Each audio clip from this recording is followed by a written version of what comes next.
دیکھیے شبلی صاحب کو آپ مس کوٹ کر رہے ہیں، انہوں نے ایسی کوئی بات نہیں کی ہے، میری ذاتی طور کے اوپر ان سے دن میں 10 دفعہ بات ہوتی ہے، یہ کل سے میڈیا ان کو مس کوٹ کر رہا ہے اور مس انٹرپریٹ کر رہا ہے، ایسی کوئی بات انہوں نے نہیں کی. نمبر 1 بات. نمبر 2 بات، ہمارا مذاکرات کے اوپر سٹانس بالکل کلیئر ہے. جو 3 بڑی پولیٹیکل پارٹیز ہیں جو کہ ہمارے مینڈیٹ کو جنہوں نے لوٹا ہوا ہے، جو آپ شب خون مار کے، Peoples Party, P M L N اور MQMP، ان کے ساتھ ہمارے کوئی مذاکرات نہیں ہو سکتے، نہ ہوں گے. باقی جو پولیٹیکل پارٹیز ہیں ان کے ساتھ ہماری انگیجمنٹ ہے، وہ ہمارے ساتھ ایک ہم اتحاد بن چکا ہوا ہے، اس میں ہم 6 پولیٹیکل پارٹیز ہیں اور باقی پولیٹیکل پارٹیز کے ساتھ بھی بات چیت ہو رہی ہے اور ان قریب آپ دیکھیں گے کہ وہ بھی اس اتحاد میں شامل ہو جائیں گی اس جمہوریت کی سٹرگل کے لیے، کانسٹیٹیوشن کی سٹرگل کے لیے. رؤوف حسن صاحب قطع کلامی کی معافی، جہاں تک سوال ہے جی جو شبلی صاحب نے کہا، انہوں نے باضابطہ کہا، کہتے ہیں تو آپ کو سنوا بھی سکتے ہیں کہ پولیٹیکل پارٹیز اسٹیک ہولڈرز ہیں، ان کو بھی اس عمل میں شامل کرنا ضروری ہے. اب یہاں پہ آپ کی اور شبلی صاحب کی بات میں کنٹرڈکشن ہے، آپ کہتے ہیں تو میں آپ کو سنوا بھی دیتا ہوں. نہیں جی، مجھے سننے کی بات نہیں، ضرورت نہیں ہے جی، میری ان سے ذاتی طور کے اوپر بات ہوئی ہے، بہت سارے میڈیا کے اوپر ان کو مس کوٹ کیا جا رہا ہے، ہم اس سے آگے بڑھ جاتے ہیں. آپ اپنے سوال کا جواب لینا چاہتے ہیں تو لے لیجئے. جی فرمائیے اسٹیبلشمنٹ سے مذاکرات. اسٹیبلشمنٹ کے بارے میں ہمارا بالکل کلیئر کنٹینشن رہی ہوئی ہے. We are open to talking to the establishment. باقی جو at the end of the day جو لوگوں کا مینڈیٹ ہے، پیپلز مینڈیٹ، وہ ایکسیپٹ ہونا ہوگا، ان کو ایکسیپٹ کرنا ہوگا اور اسی کی بیسس کے اوپر ہی جمہوریت کی جڑیں جو ہیں وہ مضبوط ہو سکتی ہیں. اس کے علاوہ اور اگر تو اس میں بڑی کلیئرٹی ہے ہمارے ذہنوں میں کہ ہم نے اگر بات کرنی ہے تو وہ کیا کرنی ہے. ہم نے ان کے ساتھ بات کوئی ڈیل کرنے کے لیے نہیں کرنی. میں نے ابھی کوئی 2 دن پہلے 3 دن پہلے جب خان صاحب سے میری ملاقات ہوئی ہے تو میں نے بڑا ایک کلیئر میسج جو تھا ان کا وہ براڈ کاسٹ کیا تھا کہ جی میں 9 مہینے سے جیل میں ہوں، مجھے 9 سال بھی رہنا پڑے تو میں رہنے کو تیار ہوں، اور یہ کہ جی ہم ڈیل کرنے کے بالکل قائل نہیں ہے، نہ ہم ڈیل کریں گے. ہم اصول کی جنگ لڑ رہے ہیں اور وہ عوامی مینڈیٹ بیسڈ جنگ ہے، اور وہ عوامی مینڈیٹ کو جب ریسٹور کیا جائے گا تو اس کے بعد بات آگے بڑھ سکتی ہے، اس سے پہلے کوئی بات آگے نہیں بڑھ سکتی. صحیح ہے. جو مطالبات ہیں آپ کے وہ بڑے کلیدی ہیں. آپ اپنے بانی کی رہنمائی چاہتے ہیں، آپ اپنے سیاسی قیدیوں کی رہنمائی چاہتے ہیں، آپ کہتے ہیں کہ مینڈیٹ جو ہے اس پہ فیصلے ہوں. کل علی محمد خان صاحب ہمارے ساتھ تھے، انہوں نے کہا جو عذرداریاں ہم نے جمع کروائی ہیں الیکشن کمیشن میں ہیں وہ 60-70 ہیں، مطالبہ ہمارا 178 سیٹیں جیتنے کا ہے. تو آپ نہیں سمجھتے کہ اس میں ایک بڑا تضاد ہے؟ ہم نے کوئی ڈیمانڈز پیش نہیں کیے بھائی، میری بات سن لیجئے، ہم نے کوئی ڈیمانڈز پیش نہیں کیے. میں پارٹی کا آفیشیل ترجمان ہوں جی. ہم نے کوئی ڈیمانڈز نہیں دیے، ہم کچھ ڈیمانڈ نہیں کر رہے، کسی سے کچھ ڈیمانڈ نہیں کر رہے، نہ ہم نے کوئی کنڈیشنز کی ہیں. وہ دیکھا جائے گا جب وقت آئے گا، اگر کوئی معاملات بڑھتے ہیں آگے تو پھر دیکھیں گے کہ کیا کرنا ہے. اس سٹیج کے اوپر as you and I talk there are no conditions, no preconditions that we have put across. یہ بالکل بات جو ہے یہ میں حقائق کے اوپر مبنی نہیں ہے. اور پارٹی کے ترجمان کی حیثیت سے ہم نے کوئی ایسی سٹیٹمنٹ جو ہے وہ ایشو نہیں کی ہے پی ٹی آئی آفیشل سے. جب تک وہ نہیں ہوگا کوئی جو آپ کی سٹیٹمنٹ ہے وہ آفیشل نہیں ہوگی. وہ انڈیویجول کا اپنا ذاتی اوپینین ہو سکتا ہے لیکن وہ پارٹی پوزیشن نہیں ہے. صحیح ہے. آپ جو بات کر رہے ہیں ابھی تک باضابطہ طور پہ آپ کی طرف سے اور بانی پی ٹی آئی کی طرف سے کسی قسم کا کوئی مطالبہ نہیں آیا، ماں سوائے اس کے کہ آپ نے آمادگی کا اظہار کیا ہے مذاکرات پہ. ہم نے کس کے ساتھ مذاکرات، کون سی آمادگی؟ اسٹیبلشمنٹ کے ساتھ مذاکرات. وہ پرانی بات ہے، سوا سال پہلے خان صاحب نے کہا تھا. کیوں اسٹیبلشمنٹ کے ساتھ بات کرنے کی بات ہوئی تھی؟ اس لیے کہ دیکھیں یہ جو لوگ ہیں جو اپنے آپ کو پرائم منسٹر کہتے ہیں، چیف منسٹر کہتے ہیں، انٹیریئر منسٹر کہتے ہیں، یہ ڈمیز ہیں، ڈمیز. ان کی تنابیں کہیں اور ہیں اور وہاں سے کھینچی جاتی ہیں. یہ ان کے ساتھ بات چیت کا کوئی فائدہ ہی نہیں ہے کیونکہ ان کے پاس دینے کو کچھ نہیں ہے. یہ تو خود آرڈر کا انتظار کرتے ہیں، اس کے بعد اپروول کے بعد ہی یہ کچھ کر سکتے ہیں. ایک قدم بھی نہیں اٹھا سکتے یہ لوگ. یہ پگمیز ہیں، ڈمیز ہیں. جو طاقت کا منبع ہے وہ اسٹیبلشمنٹ ہے. اس وقت بھی ملک کو وہ چلا رہے ہیں.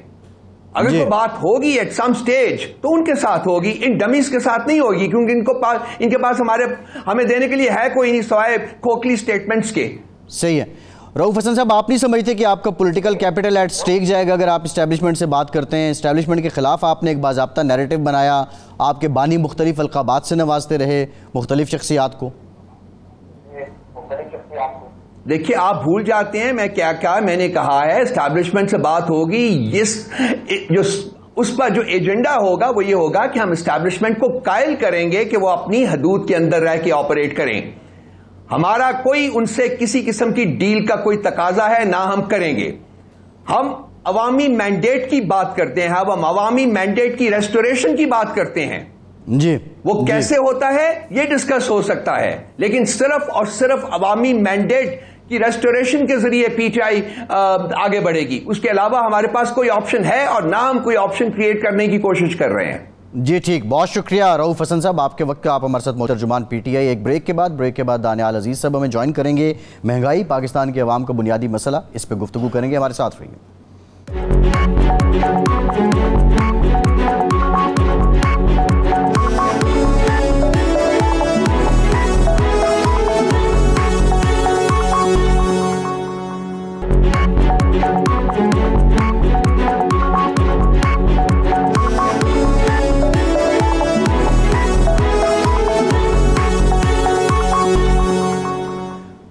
بریک کے بعد ایک بار پھر سے آپ کا خیر مقدم کرتے ہیں. ہمیں جوائن کیا ہے پاکستان کے سینئر سیاستدان اور بالخصوص معاشی امور پہ بڑی گہری نظر ہے, کافی ایکسپرٹیز ہے ان کی, دانیال عزیز صاحب نے. دانیال صاحب بہت شکریہ آپ کے وقت کا. دانیال صاحب, آج جو سب سے اہم خبر رہی کہ اسحاق ڈار صاحب وزیر خارجہ پاکستان, اب ان کو کابینہ ڈویژن نے نوٹیفائی کر دیا ہے اور وہ نائب وزیر اعظم پاکستان مقرر ہو گئے ہیں.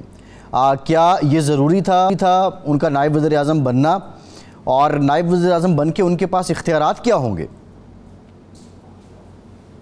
ماشاءاللہ جی, اپنا مبارک ہو, ایک اور اضافہ ہو گیا. لیکن میں آپ کو یہ کہنا چاہتا ہوں کہ مجھے ان چیزوں کا کوئی کسی قسم کا روب نہیں پڑتا. مجھے یہ بتائیں کہ ہم نے کرنا کیا ہے.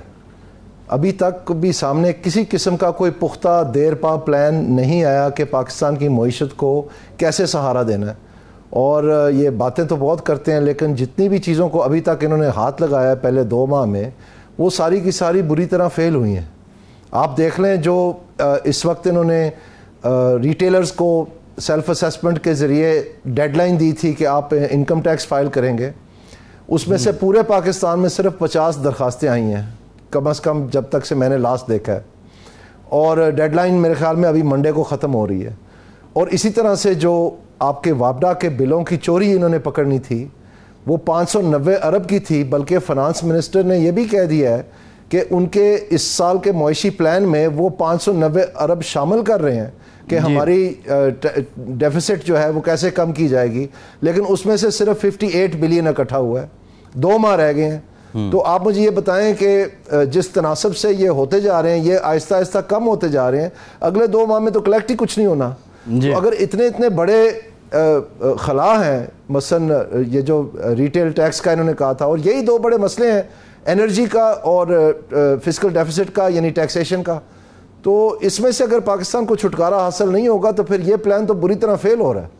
اچھا دانیال عزیز صاحب, جو آپ بات کر رہے ہیں وہ ہاؤس ان آرڈر کرنے کی بات کر رہے ہیں, جو معاملات ہیں ان کو سدھارنے کی, لیکن ایک اور بھی ہے. وزیر اعظم صاحب سعودی عرب میں ہیں, ورلڈ اکنامک فورم میں انہوں نے شرکت کی ہے. اس سے پہلے سعودی وفد بھی یہاں پہ آیا تھا, $5 ارب سرمایہ کاری سے متعلق بھی معاملات پہ گفت و شنید ہوئی تھی. تو آپ نہیں سمجھتے کہ حکومت کو آئے ہوئے بڑا قلیل ٹائم ہوا ہے؟ سعودی عرب کا یہاں آ جانا, ایرانی وزیر خارجہ کا یہاں آ جانا, اور سعودی عرب کا اب غور کرنا پاکستان میں سرمایہ کاری کے لیے حکومت کی کامیابی نہیں ہے کیا؟ یہ سرمایہ کاری کی جو بات ہے یہ ہم کافی مہینوں سے سن رہے ہیں, اور بڑی آؤ داؤ اور تگ و دو کی جا رہی ہے, لیکن حقیقت میں اس کا آؤٹ پٹ ابھی تک تو بالکل نل ہے. اور اس میں جو بہت بڑا مسئلہ ہے وہ یہ ہے کہ پاکستان کو اس سال چونکہ یہ کسی قسم کی سرمایہ کاری نہیں آئی, تو $5 ارب جو ہیں اسٹیٹ بینک, پاکستان کے اسٹیٹ بینک نے مارکیٹ سے خریدے ہیں, پاکستان کی فورن ایکسچینج مارکیٹ سے, یہ پچھلے چند مہینوں میں. تو اس کی وجہ سے جو فورن ایکسچینج ریٹ ہے وہ ضرورت سے زیادہ اوپر ہے. یعنی کچھ لوگ جو ہے اس کو پریڈکٹ کر رہے ہیں کہ یہ 240 ہونا چاہیے, اور اس وقت یہ تقریباً 280 کے قریب یہ اٹکا ہوا ہے. اور یہاں پر اس لیول پہ اس کی وجہ سے یہ $5 ارب خریدنے کی وجہ سے جو مہنگائی کی شرح ہے, مختلف ایکسپرٹس نے یہ پریڈکٹ کیا ہے کہ یہ 5% زیادہ ہو رہی ہے معمول سے اگر یہ ڈالر نیچے آ گیا ہوتا. تو اگر سرمایہ کاری ہوئی ہوتی یا اس کی کوئی توقع ہوتی تو کم از کم یہ سزا تو عوام کو نہ دی جاتی. نہیں ابھی تو سرمایہ کاری ہونی ہے, یہ دورہ بھی اس معاملے میں بڑا سگنیفیکنٹ سمجھا جا رہا ہے. ابھی تو 2 مہینے ہوئے ہیں دانیال صاحب, آپ اب اتنی جلدی تو حکومت کو ہم نہیں کہہ سکتے کہ ابھی سے آپ ڈالر لے کے آ جائیں. تو آپ نہیں سمجھتے کہ ابھی سے ان پہ کرٹیسائز کرنا یہ کوئی جسٹیفائڈ ہے؟ نہیں, یہ تو دیکھیں نا, جب پی ڈی ایم کی حکومت تھی یہ باتیں ہم تب سے سن رہے ہیں. تو یہ ایک تسلسل ہے. وہی وزراء حضرات جو ہیں وہ کہیں چیف منسٹر بن گئے ہیں, کہیں انٹیریئر منسٹر بن گئے ہیں. تسلسل تو نہیں ٹوٹا, اور وہی مطلب کوششیں جاری و ساری ہیں. لیکن آپ کے ناظرین کے لیے میں ایک چیز عرض کرتا جاؤں کہ پاکستان میں سرمایہ کاری کے اوپر اس لیے لمیٹنگ فیکٹر ہے کہ یہاں پر جو موجودہ کمپنیز ہیں ملٹی نیشنل, جو بہت سالوں سے بلکہ پاکستان سے پہلے سے یہاں پر کام کر رہی ہیں, میں ایک مثال دے دیتا ہوں شیل کارپوریشن کی, وہ پاکستان چھوڑ کے جا رہے ہیں. اور اس میں ایک بڑی وجہ جو ہے وہ یہ ہے کہ جب وہ ریپیٹریشن آف پروفٹس کرنا چاہتے ہیں اپنے قانون کے مطابق تمام پاکستان کے ٹیکسز دے کے, تو ان کو کہا جاتا ہے کہ اس کے اوپر بلاک لگا ہوا ہے, تو ان کی ساری انٹرنیشنل اور ریجنل پلاننگ خراب ہو جاتی ہے. تو آپ کا کیا خیال ہے جب یہ کیفیت ہے تو جو باہر سے سرمایہ کاری کرنے آئے گا, فرض کریں 1 منٹ کے لیے کہ آپ $100 بلین کی سرمایہ کاری کر لیتے ہیں آئی ٹی میں اور ایگریکلچر میں اور مائننگ میں اور آئل اینڈ گیس میں وغیرہ وغیرہ, تو اس کا مطلب یہ ہے کہ کوئی بھی کاروبار جو ہے وہ کم از کم 20% کا ریٹرن تو دیتا ہے. تو اس کا مطلب ہے کہ ہر سال آپ کو $20 ارب چاہیے جو وہ اپنے پروفٹ ریپیٹریٹ کر سکیں, جو کہ آپ کے پاس نہیں ہے. جی. تو پھر وہ کیوں کریں گے؟ اس لیے آپ کو یہ نظر نہیں آ پا رہا, اور اس کا فی الحال قبل از وقت کوئی حل نہیں ہے ان کے پاس. اور جو ہمارے انڈیجنس ریسورسز ہیں اور انڈیجنس فائنینسنگ کیپیبلٹی ہے اس کو ہم مس یوز کر رہے ہیں. اس کے ساتھ ہم یہ گاڑیاں خرید رہے ہیں, فریج خرید رہے ہیں, مائکرو ویو خرید رہے ہیں, وہ ساری چیزیں امپورٹڈ ہیں. تو پھر وہ اس میں اور ڈالر. دانیال صاحب ان کے پاس کوئی حل نہیں ہے, ان کے پاس کوئی حل نہیں ہے, لیکن اس مسئلے کا کوئی حل تو ہوگا. آپ کی نظر میں وہ کیا ہے؟ بالکل ہے. میں بار بار کہہ رہا ہوں, میں کہہ کے پھانک ہو گیا ہوں. یہ جو ہماری جماعتیں ہیں نا سیاسی, تینوں سیاسی جماعتیں جس میں P T I, Peoples Party اور پی ایم ایل این ہے, در حقیقت ان کو انتظامی معاملات پہ عبور حاصل نہیں ہے.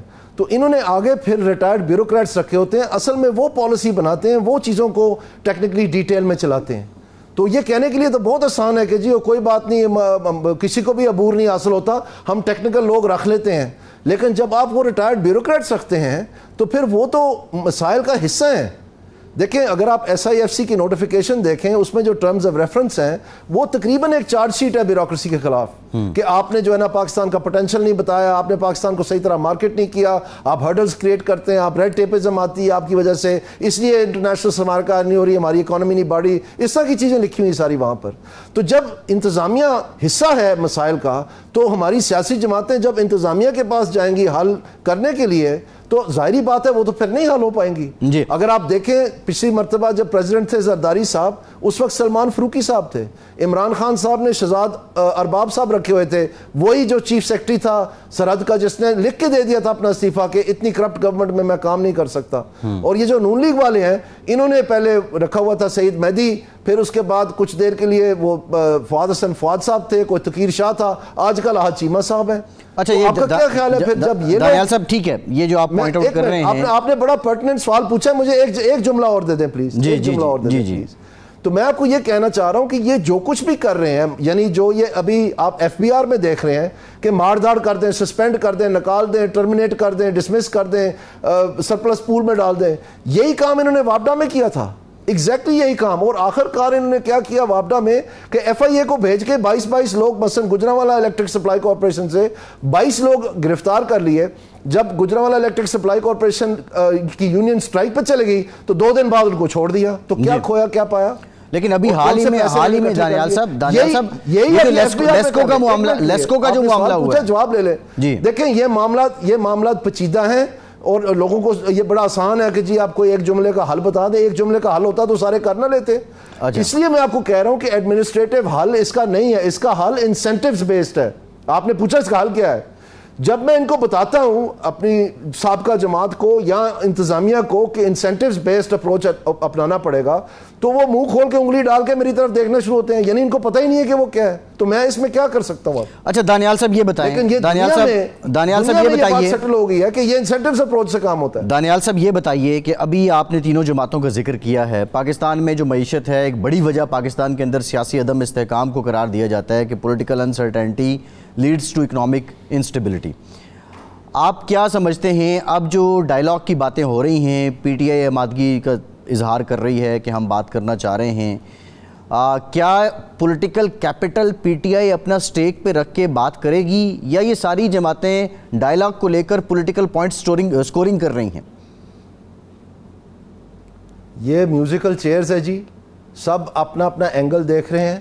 اور اس وقت میں آپ کو بتا دوں کہ آپ چھوڑ دیں اس بحث کو, تینوں کو بنا دیں, عمران خان کو, بلاول صاحب کو اور شہباز شریف, تینوں کو پرائم منسٹر بنا دیں. آپ مجھے بتائیں پلان کہاں ہے, حل کس کے پاس ہے؟ یہ آپ دیکھ رہے ہیں حل, یعنی فنانس منسٹر صاحب کہہ رہے ہیں کہ ہمیں حل پتہ ہے, ڈیکیڈ سے پتہ ہے, اب صرف امپلیمنٹیشن کا ٹائم ہے. تو بھائی آپ ایک 590 کلیکٹ کر دیں نا پھر, اگر آپ کو پتہ ہے امپلیمنٹیشن کا ایشو. کدھر گئی امپلیمنٹیشن؟ آپ یہ جو والنٹری اسکیم آپ نے چلائی ہے, اس میں کیوں صرف پھر 50 لوگوں نے وہ ٹیکس ریٹرن فائل کیا ہے, ریٹیلرز نے 30 لاکھ میں سے؟ یہ کوئی مذاق ہو رہا ہے اس ملک کے ساتھ؟ یہ میرا تو خیال ہے کہ یہ گونگلو سے مٹی جا رہے ہیں, کرنا ہی نہیں چاہ رہے. صحیح ہے. اچھا یہ بتائیں کہ ابھی جو آپ بات کر رہے ہیں اسی طرح کی بات تقریباً شاہد خاقان عباسی صاحب بھی کر رہے ہیں کہ ان تینوں کے پاس کوئی حل نہیں ہے. کیا آپ ان کی بات سے متفق ہیں؟ اور وہ جو پولیٹیکل پارٹی کی بات کر رہے ہیں, کیا پاکستان میں پارٹی کی سپیس ہے؟ میرے خیال میں جی میں اس حد تک تو بالکل متفق ہوں کہ ان کے پاس حل نہیں ہے, لیکن کچھ باتوں سے میں متفق نہیں ہوں. یعنی میں سمجھتا ہوں کہ جو مفتاح اسماعیل صاحب کی ہینڈلنگ آف دی اکانومی تھی وہ اس سے بہت بہتر ہو سکتی تھی, اور میں وجہ بھی بتا دیتا ہوں. اگست 2022 میں جو مانیٹری پالیسی کمیٹی تھی انہوں نے اپنا انٹرسٹ ریٹ کو ہولڈ کر دیا تھا کہ ہم آگے دیکھیں گے کیا ہوتا ہے, اور وہ رپورٹ جو ہے انٹرسٹنگلی جمیل احمد صاحب نے سائن نہیں کی, وہ ڈیپٹی جس کے پاس ایکٹنگ چارج تھی اس نے سائن کی, حالانکہ جمیل صاحب اس وقت تک آگے تھے. تو obviously یہاں پر کوئی مسئلہ تھا. اور اس کے بعد جب وہ نکال دیے گئے اور اس کے بعد ڈار صاحب آئے تو اکتوبر میں ڈار صاحب نے جبراً 5 یہ قسطیں کر دی تھیں اس کی الیکٹرک بلز کی, جبراً, اس لیے تاکہ انفلیشن کم نظر آئے, اور پھر سے وہ مانیٹری پالیسی کمیٹی نے انٹرسٹ ریٹ ہولڈ کیا. ان 2 پیریڈز کے بعد انفلیشن جو ہے یعنی مہنگائی وہ چھت پھاڑ کے اوپر نکل گئی, اور آخرکار آپ کو 22% تک آپ کا انٹرسٹ ریٹ بڑھانا پڑا. تو یہ وہ تباہی تھی جب میں پیٹ کے مر گیا. اور یہ بات درست ہے کہ یہ جو مہنگائی کا ریلا تھا جو اپریل میں آ کے پھٹا ووٹ آف نو کانفیڈنس کے ساتھ ہی, وہ 12 مہینے پہلے تیار کیا گیا تھا. اور میں اس وقت بھی جب ارشد شریف صاحب مرحوم زندہ تھے, ان کے میں نے پروگرامز ہیں, آپ نکال کے دکھا دیں اپنے ناظرین کو, جس میں نے بتایا ہے کہ ایسا ریلا آ رہا ہے مہنگائی کا کہ ہر چیز اڑا کے لے جانی اس نے. نہیں یعنی آپ کیا کہہ رہے ہیں کہ جو مہنگائی کا گراؤنڈ تیار کیا گیا وہ 2021 سے آنورڈ تیار ہو رہا تھا, اور وہ پھٹا آ کے 2022 میں 23 میں.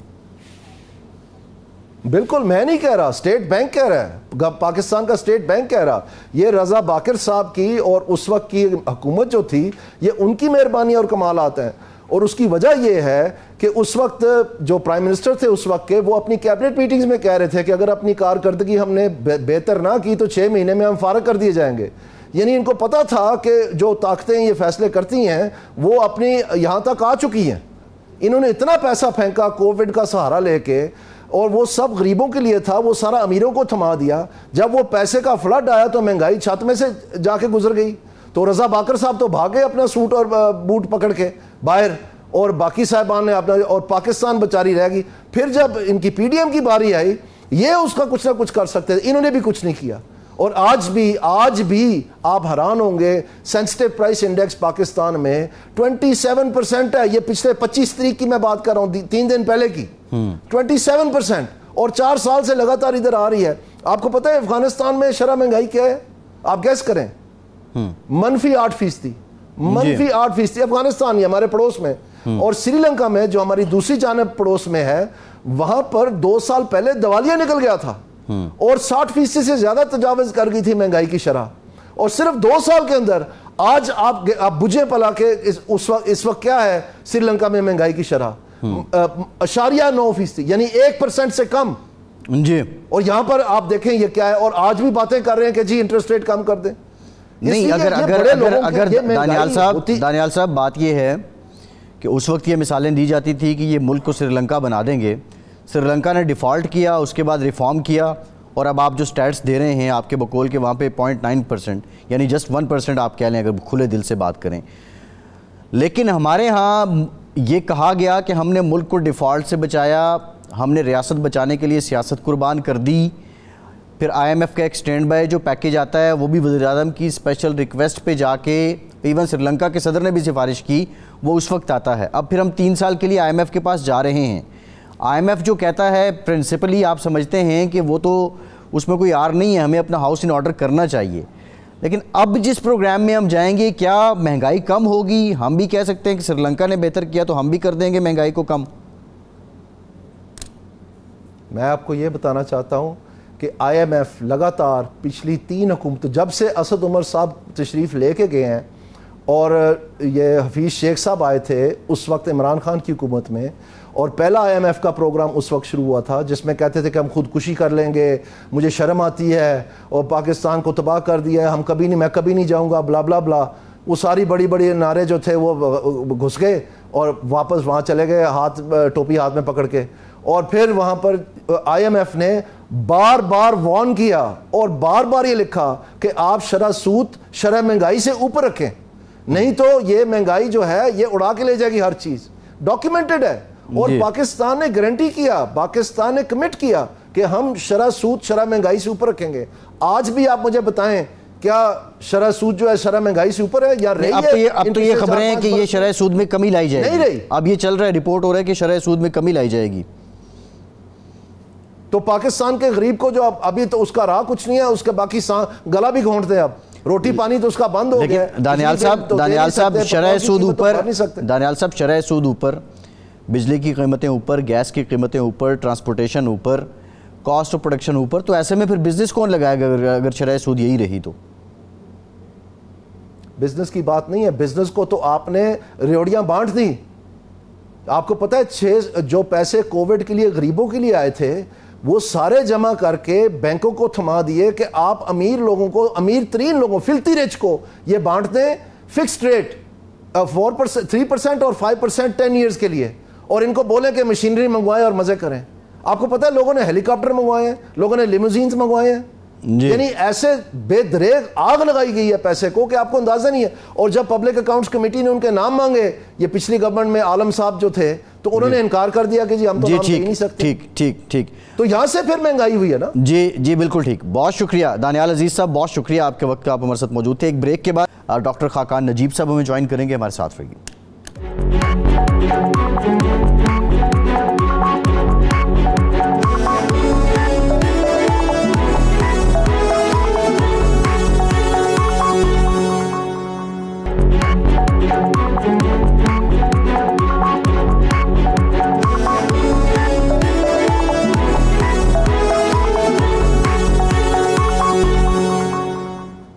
بریک کے بعد ایک بار پھر سے آپ کو ویلکم کریں گے. ہمیں جوائن کیا ہے پاکستان کے مایہ ناز معیشت دان ڈاکٹر خاقان نجیب صاحب نے. ڈاکٹر صاحب thank you very much for your time. Doctor صاحب ورلڈ اکنامک فورم میں پرائم منسٹر کی شرکت، اس موقع پہ انہوں نے کلائمیٹ چینج سے متعلق گفتگو کی ہے اور پاکستان جس طرح متاثر ہوا ہے اس پر بھی انہوں نے گفتگو کی ہے. پاکستان کے ابھی جو ناردرن ایریاز ہیں بڑی شدید بارشیں اس وقت بھی جاری ہیں، اور جس طرح باقی معاملات میں بڑی بے یقینی ہے، یہاں اب موسم کی پریڈکشن بھی بعض اوقات ساتھ نہیں دیتی ہے، بڑی انسرٹنٹی یہاں بھی ہے. کتنا بڑا مسئلہ ہے کلائمیٹ چینج پاکستان کے لیے؟ اور جو 2022 میں سیلاب آئے تھے اس وقت جو کمیونٹی نے وعدے کیے تھے، انٹرنیشنل کمیونٹی نے، کیا وہ سارے فلفل کیے گئے؟ اور اگر نہیں کیے گئے تو ہماری حکومتیں کیوں نہیں وہ امداد لا سکیں؟ فیصل ان دی اینڈ تو ہر چیز جو ہے وہ مسئلہ پاکستان کا اینڈ کہاں ہوتا ہے؟ وہ ہوتا ہے کہ اٹس دی اکنامک گورننس یا کسی بھی سیکٹر کی گورننس جو ان چیزوں کو بہتر کر سکتی ہے. ایک تو یہ بات ہے. وہ بات کو اگر آپ ڈیپر دیکھیں تو وہ بات آ کر رکتی ہے کہ پاکستان از ان اے کمپٹنس کرائسس.